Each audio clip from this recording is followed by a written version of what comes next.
الحمدللہ رب العالمین والصلاة والسلام علی من کان نبی و آدم بین الماء والطین وعلی آلہ وأصحابہ وأولیاء أمته أجمعین. قال اللہ تبارک وتعالی فی القرآن المجید فی شأن حبیبہ مخبرا وآمرا ان اللہ وملائکتہ یصلون علی النبی یا ایہا الذین آمنوا صلوا علیہ وسلموا تسلیما.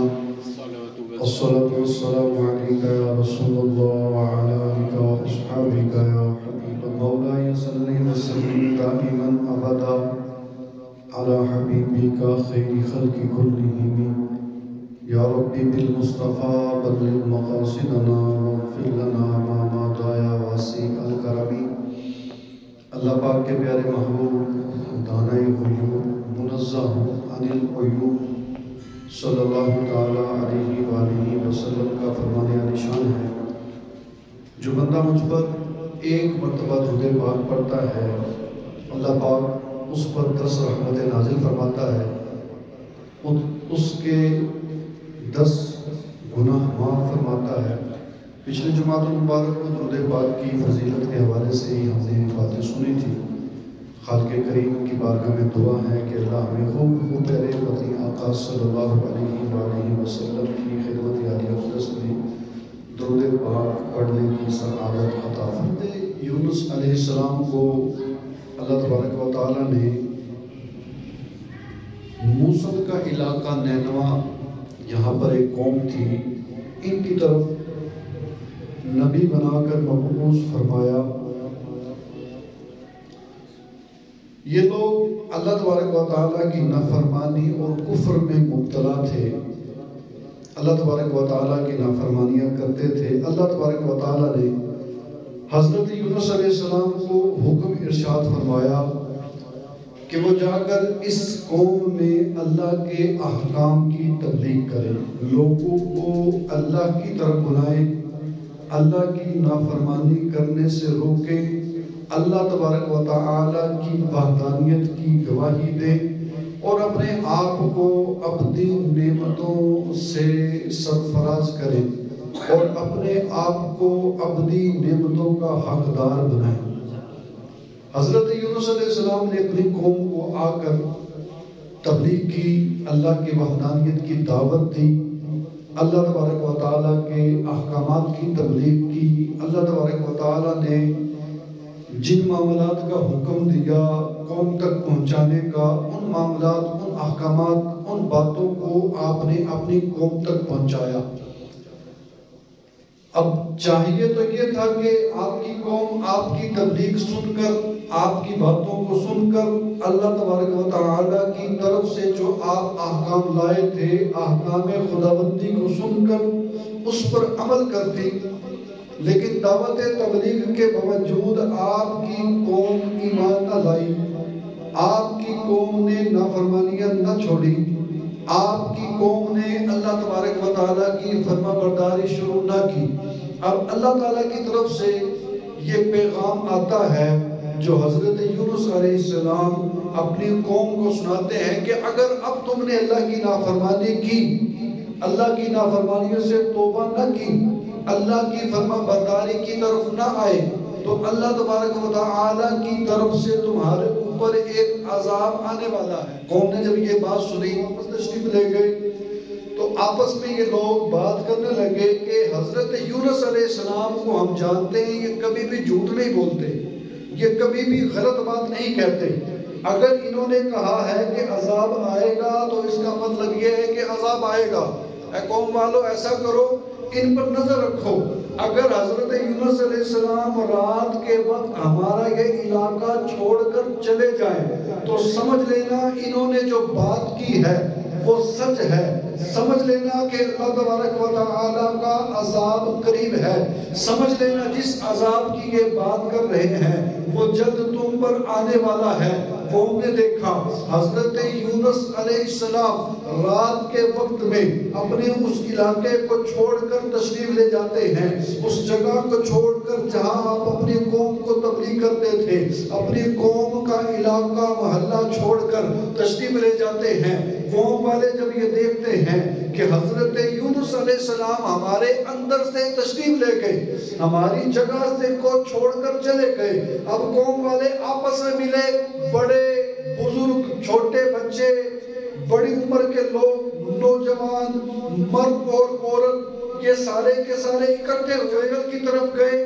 جنگل میں جا کر مرد اپنی عورتوں سے جدا ہو گئے, اولاد ماں اپنی اولاد سے جدا ہو گئی, اور اللہ کی بارگاہ میں یہ لوگ گڑ گڑا کر رو رو کر دعائیں مانگنے لگے, رو رو کر توبہ کرنے لگے. جب انہوں نے یہ منظر دیکھا کہ آسمان پر اندھیرا چھا گیا ہے, کالی گھٹا چھا گئی ہے اور ایک طوفان کی شکل بن رہی ہے, ایک آسمان پر بادل کی ٹکڑی ہے, ان کو اس بات کا یقین ہو گیا کہ حضرت یونس علیہ السلام نے جس عذاب کا ذکر کیا تھا یہ اللہ تعالیٰ کی طرف سے وہی عذاب آ رہا ہے.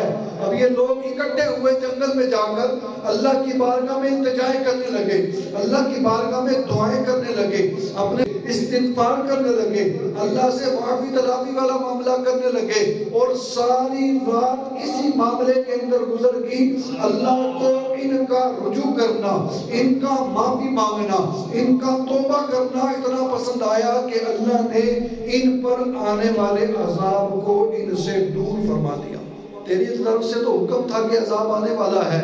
اللہ نے فرمایا کہ اے میرے نبی ان لوگوں نے اپنی نافرمانیوں سے پکی توبہ کر لی ہے, اس توبہ کی وجہ سے میں نے ان پر آنے والے عذاب کو ٹال دیا. شعبان المعظم کا مہینہ جاری و ساری ہے. ان قریب ایک رات ایسی آنے والی ہے کہ جس رات میں انسان کا نامہ اعمال لکھا جاتا ہے. کئی بار ایسا ہوتا ہے کہ انسان گلیوں کوچوں میں کھیل کود رہا ہوتا ہے, انسان بازاروں میں شاپنگ سینٹروں کی زینت بنا ہوتا ہے, انسان غفلت کے ساتھ زندگی گزار رہا ہوتا ہے اور اس کی سانسیں پوری ہونے کا وقت قریب آ جاتا ہے. انسان دنیا کے اندر مشغول ہے, اس کی موت کا وقت قریب آ جاتا ہے. ان قریب وہ دن وہ رات آنے والی ہے کہ جس رات میں انسان کے بارے میں فیصلے کیے جاتے ہیں, جس کو ہم شب برات کے نام سے جانتے ہیں. شب برات اصل میں چھٹکارا پانے کی رات, لیکن اس رات کو آج کل ہمارے ہاں عجیب و غریب رسم و رواج پائے جاتے ہیں. ان راتوں میں اللہ تبارک و تعالی نے ہم پر کرم کیا, ہمیں یہ راتیں عطا کی کہ بندہ ان راتوں میں عبادت کر کے میری قربت کی منزلوں کو پائے, میرے قریب آ جائے اور شیطانی کاموں سے اور نافرمانی والے کاموں سے باز آ جائے. لیکن اس رات میں کہ جس رات اللہ تبارک و تعالیٰ کی طرف سے یہ ندا کی جاتی ہے, اللہ تبارک و تعالیٰ شب برات کی رات پکارتا ہے, اے میرے بندو ہے کوئی توبہ کرنے والا کہ اس کی توبہ قبول کی جائے, ہے کوئی مجھ سے مانگنے والا کہ اس کو دیا جائے, ہے کوئی مجھ سے دعا کرنے والا کہ اس کی دعا قبول کی جائے. ہم لوگ ان چیزوں کو چھوڑ کر رب کی نافرمانی والے کاموں میں لگ جاتے ہیں, اور صرف خود نہیں لگتے بلکہ بچوں کو بھی لگاتے ہیں. کیسے لگاتے ہیں جی؟ شرلی پٹاخے چلانا یہ شیطانی کام ہے, شرلی پٹاخے چلانا یہ شیطانی کام ہے.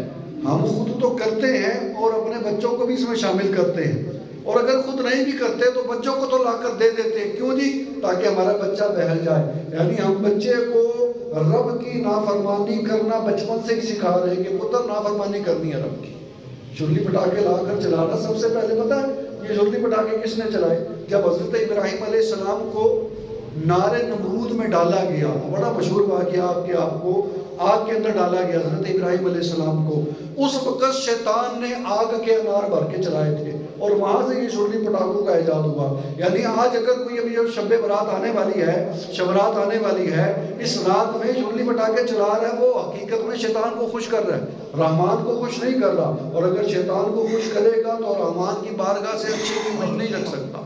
ہاں رحمان کو خوش کرے گا, اب امید رکھے کہ رحمان کرم فرمائے گا, دنیا میں بھی کرم فرمائے گا, قبر اور آخرت میں بھی کرم فرمائے گا. علیہ السلام کی قوم پر اللہ کا عذاب آنا تھا, لیکن چونکہ ان لوگوں نے گناہوں سے توبہ کر لی تو اللہ تبارک و تعالیٰ نے توبہ کی وجہ سے ان پر آنے والے عذاب کو روک دیا. قرآن پاک میں فرمایا سورۃ الرحمن میں وَلِمَنْ خَافَ مَقَامَ رَبِّهِ جَنَّتَانِ، یہ آیت حضرت ابوبکر صدیق رضی اللہ تعالیٰ عنہ کے بارے میں نازل ہوئی۔ ایک مرتبہ بیٹھے تھے اور بیٹھ کر غور و فکر کر رہے تھے کہ وہ قیامت کا منظر کیسا منظر ہوگا جب قبروں سے ہر ایک کو اٹھایا جائے گا، ہر ایک کو ہانک کر میدان محشر کی طرف لے جایا جائے گا۔ اب محشر کا میدان ہوگا، زمین تانبے کی ہوگی، لوگ اپنے پسینوں میں ڈبکیاں کھا رہے ہوں گے اور اپنے اپنے کیے ہوئے اعمال کا وہاں حساب دے رہے ہوں گے۔ جو دنیا کے اندر معاملات کیے ہوں گے آخرت کے اندر حساب دے رہے ہوں گے، اور جب تک حساب نہیں دیں گے تب تک جان نہیں چھوٹے گی، قدم ہلانے کی اجازت نہیں ہوگی۔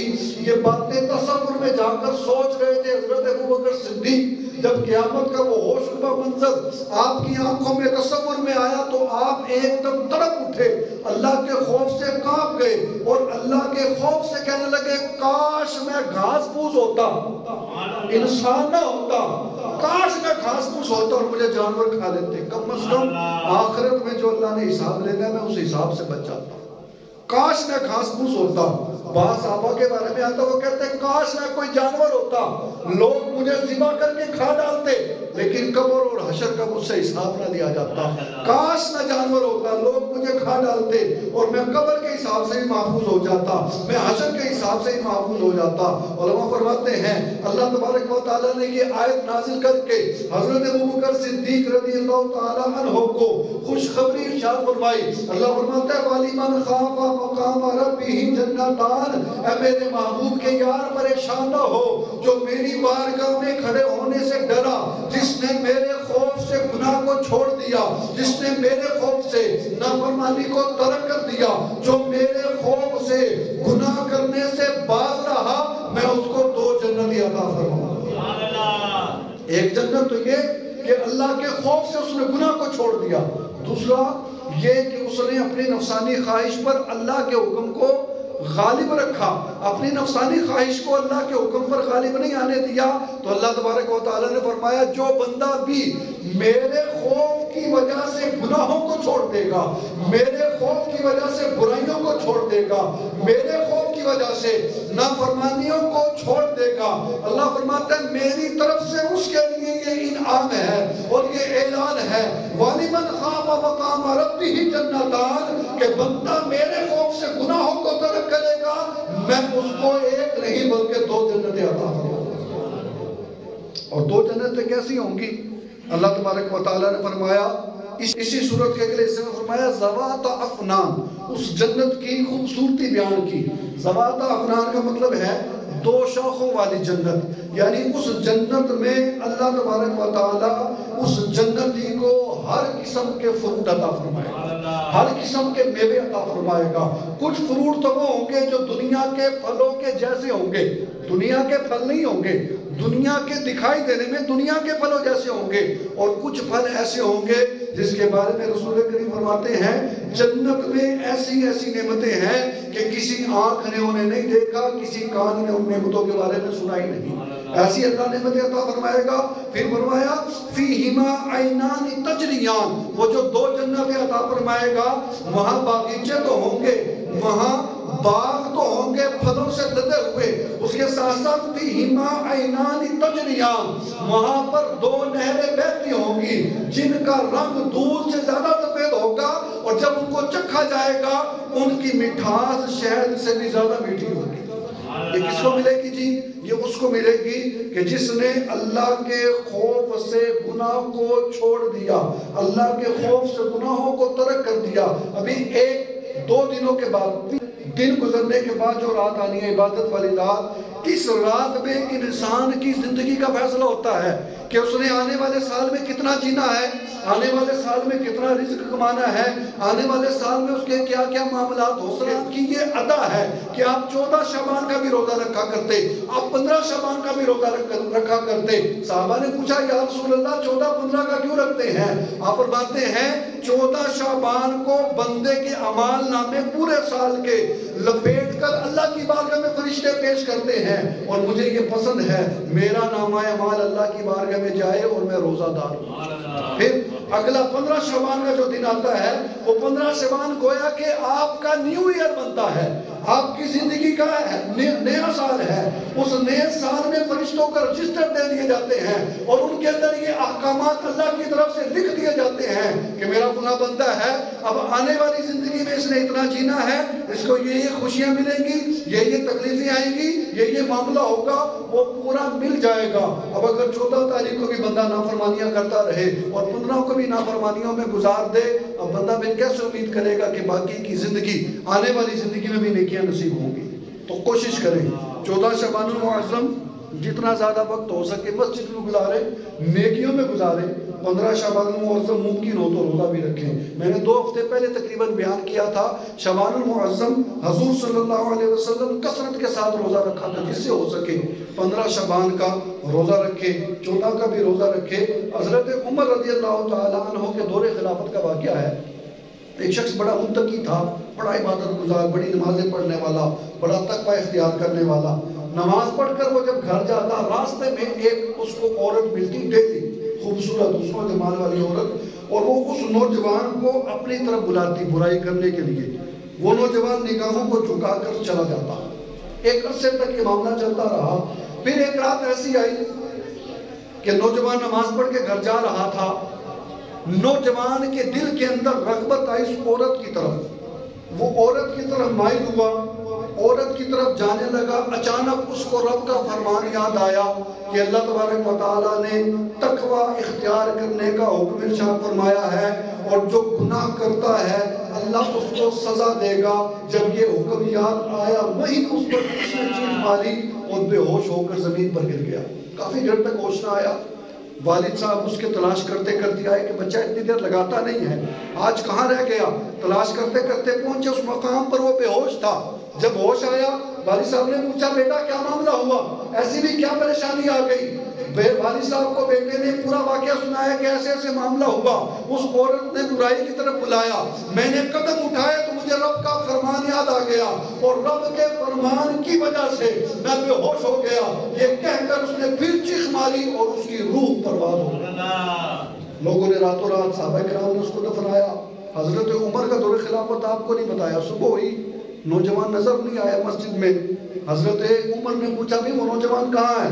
بتایا گیا حضور وہ رات کو فوت ہو گیا اور اس کو راتوں رات دفنا دیا گیا۔ آپ نے کہا مجھے بھی اطلاع کر دیتے، مجھے اطلاع کیوں نہیں کی؟ لوگوں نے کہا حضور آپ کے اعلان میں خلل نہ آئے، اس وجہ سے آپ کو اطلاع نہیں کی۔ آپ اس کے والد کے گھر پہنچے، جا کر آپ نے والد سے تعزیت کی اور کہا مجھے اپنے بیٹے کی قبر پر لے چلو۔ والد صاحب بیٹے کی قبر پر لے گئے۔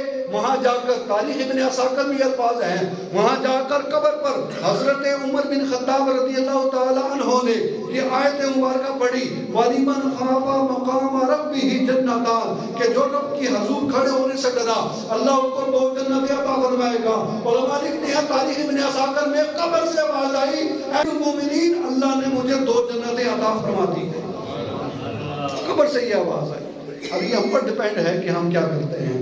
گناہ کرنے کے اندر بندہ مائل ہو، اور یہ بھی بڑا کرم ہے، بندہ نیکی کی نیت کرے، حضور کے صدقے ہم پر بڑا کرم ہے، نیکی کی نیت کرے، نیکی کسی وجہ سے نہ بھی کر سکا، اللہ نیکی کرنے کی نیت پر بھی ثواب عطا فرماتا ہے۔ اور گناہ کی اگر بندہ نیت کرے، گناہ کا ارادہ کرے لیکن گناہ کر نہ سکے، اللہ صرف ارادے پر گناہ نہیں دیتا، اور اگر گناہ سے بچ جائے اللہ گناہ سے بچنے پر بھی ثواب عطا فرماتا ہے۔ کیسا کرم ہے نا، نیکی کی نیت کری، جیسے ابھی بیٹھے بیٹھے نیت کرتے ہیں کہ میں پیر شریف کا روزہ رکھوں گا، بالفرض کسی مجبوری کی وجہ سے بندہ پیر کا روزہ نہ رکھ پایا، لیکن پکی نیت کرنے کی وجہ سے اللہ روزے کا ثواب عطا فرما دے۔ تو کوشش کریں اچھے معاملات کرنے کی۔ شب برات اور پھر ہمارا عمل، ابھی 1-2 دن کے بعد آپ دیکھیں گے سوشل میڈیا پر یہ چیزیں آپ کو عام نظر آئیں گی، تھوڑی باتیں آپس کی بھی کریں نا تاکہ ان چیزوں سے بچیں۔ ہر ایک بندہ دوسرے کو یہ میسج کرتا دکھائی دے گا، شب برات قریب ہے، میری وجہ سے اگر آپ کی دل آزاری ہو گئی ہو تو معاف کرنا، شب برات قریب ہے، میری وجہ سے اگر آپ کی دل آزاری ہو گئی ہو تو معاف کرنا۔ اس میسج کے کرنے کے اگلے لمحے بھی دوبارہ اس بندے کی دل آزاری کر رہے ہوتے ہیں۔ یعنی یہ معافی نہیں مانگ رہے، یہ رسم معافی کر رہے ہیں۔ معافی یہ نہیں ہے کہ آپ نے کہا جی مجھے معاف کر دے میری وجہ سے دل آزاری ہو گئی، رسمی طور پر یہ جملہ بول دیا اور اپنے افعال سے، اعمال سے اور زبان سے اسی بندے کی دوبارہ دل آزاریاں کر رہے ہیں۔ یہ بھی 1-2 دن کے بعد آپ کو میسیجز نظر آئیں گے۔ اگر آپ کے اندر دل کے اندر اخلاص نہیں ہے نا، تو میں یہ مشورہ دے رہا ہوں کہ یہ جملے بھی، یہ میسیجز بھی فارورڈ نہ کریں۔ آپ دل سے معافی مانگ نہیں رہے، ایک رسمی جملہ میسیج آپ کے پاس آیا، آپ نے پورا میسیج پڑھے بغیر ہی آگے فارورڈ کر دیا، صرف ایک لائن پڑھی تھی، شب برات قریب ہے، آپ کے ذہن میں بات آئے کہ نیچے کی بات لکھی ہوگی کہ مجھے معاف کر دے میں نے اگر آپ کا دل دکھایا ہو، تو پورا میسیج پڑھے بغیر آپ اگلے بندے کو فارورڈ کر رہے ہیں۔ اس کا مطلب کیا ہے؟ آپ دل سے اگلے بندے سے کوئی معافی تلافی نہیں کر رہے، آپ ایک رسم معافی ادا کر رہے ہیں۔ اگر رسم معافی ادا کرنی ہے تو میرا مشورہ یہ ہے کہ رسم معافی ادا نہ کریں، حقیقت میں دل کے اندر ہو نا جذبہ کہ میں نے فلاں بندے کا دل دکھایا تھا، شب برات قریب ہے، نہ جانے اس رات میرے ساتھ کیا معاملہ ہو جائے، میری زندگی کتنی باقی ہے، کیوں نہ میں دنیا میں حقوق العباد بھی ادا کروں اور حق اللہ بھی ادا کروں، کہ حق اللہ تو اللہ تبارک و تعالیٰ معاف فرما ہی دے گا، حقوق العباد تب تک معاف نہیں ہوں گے جب تک بندہ معاف نہیں کرے گا۔ تو شب برات قریب ہے، شب برات آنے سے پہلے معافی تلافی کرنی ہے تو سچی اور پکی نیت کے ساتھ کریں، صرف رسمی طور پر معافی تلافی کے پیچھے نہ بھاگیں۔ اور پھر مغرب کے بعد پچھلے سال بھی ہم نے نفل پڑھے تھے، انشاءاللہ اس سال بھی پڑھیں گے، جو یہاں پر آگے پڑھ سکے وہ یہاں پر آ جائیں، ورنہ طریقہ میں عرض کر رہا ہوں، طریقہ سن لیں، اپنے گھر پڑھیں یا جہاں پر ہی پڑھ سکے۔ مغرب کی نماز کے بعد 6 نفل پڑھنے ہیں، 2 رکعت نفل پڑھنی ہے، نیت کرنی ہے اللہ عز و جل ان 2 رکعتوں کی برکت سے مجھے عافیت والی زندگی عطا فرما۔ پھر 2 رکعتیں پڑھنی ہیں، اس میں یہ نیت کرنی ہے اللہ ان 2 رکعتوں کی نیت سے بلاؤں سے میری حفاظت فرما۔ پھر 2 رکعتیں پڑھنی ہیں، اس میں یہ نیت کرنی ہے اللہ ان 2 رکعتوں کی برکت سے مجھے اپنے سوا کسی کا محتاج نہ کر۔ یہ ہو گئی 6۔ طریقہ کیا ہے؟ طریقہ یہ ہے کہ سورۃ الفاتحہ پڑھنی ہے اور اس کے بعد کوئی بھی سورت آپ پڑھ سکتے ہیں۔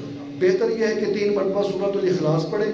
2 رکعتیں پڑھنے کے بعد اب 21 مرتبہ سورۃ الاخلاص قل هو اللہ احد یہ پڑھنی ہے، یا 1 مرتبہ سورہ یاسین شریف کی تلاوت کرنی ہے، اور اس کے ساتھ ساتھ دعائے نصف شعبان، یعنی 2 رکعتیں پڑھی، 21 مرتبہ سورۃ الاخلاص یا سورہ یاسین اور دعائے نصف شعبان، پھر 2 رکعت پڑھی، 21 مرتبہ سورۃ الاخلاص یا سورہ یاسین کی تلاوت اور دعائے نصف شعبان، پھر 2 رکعتیں پڑھی، 21 مرتبہ سورہ اخلاص کی تلاوت یا سورہ یاسین اور دعائے نصف شعبان، اور اس کے بعد بیٹھ کر دعا کریں کہ اللہ تبارک و تعالیٰ آنے والے سال میں، جو در حقیقت ہمارا آنے والا سال ہوگا 15 شعبان کے بعد، اللہ اس آنے والی زندگی میں ہمیں بہتریاں اور آسانیاں اور تکلیفوں سے محفوظ زندگی عطا فرمائے۔ حضرت ابراہیم بن ادم بازار سے جا رہے تھے، لوگوں نے پوچھا حضور اللہ نے قرآن پاک میں فرمایا ادعونی استجب لکم، مجھ سے دعا مانگو میں تمہاری دعائیں قبول کروں گا، لیکن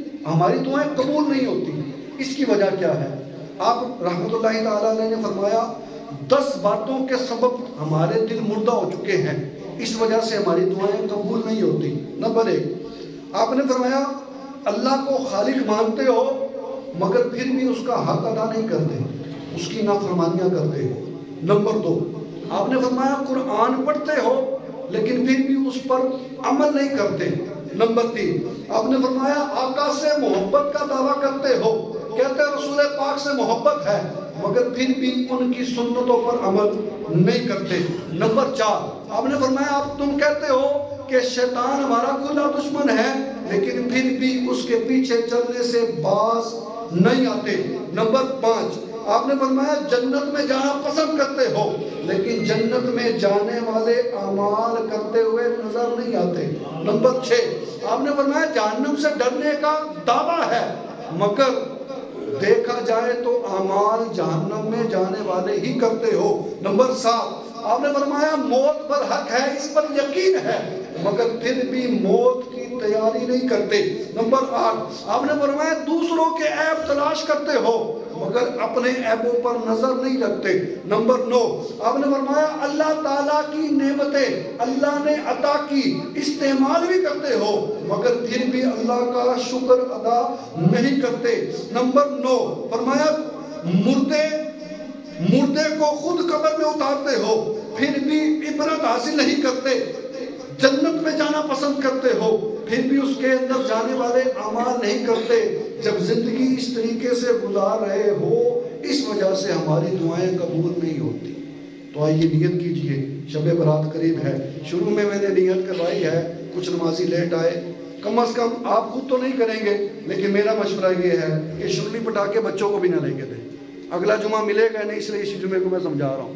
شرلی پٹاخے شیطان نے سب سے پہلے، میں نے شروع میں بات بیان کی، جب حضرت ابراہیم علیہ السلام کو نمرود نے آگ میں ڈالا تھا، پورا واقعہ قرآن میں موجود ہے، اس وقت شیطان نے انار آگ کے بھر کے ڈالے کہ اللہ کے نبی کو کسی طرح تو نقصان پہنچے، اس وقت یہ شرلی پٹاخے ایجاد ہوئے۔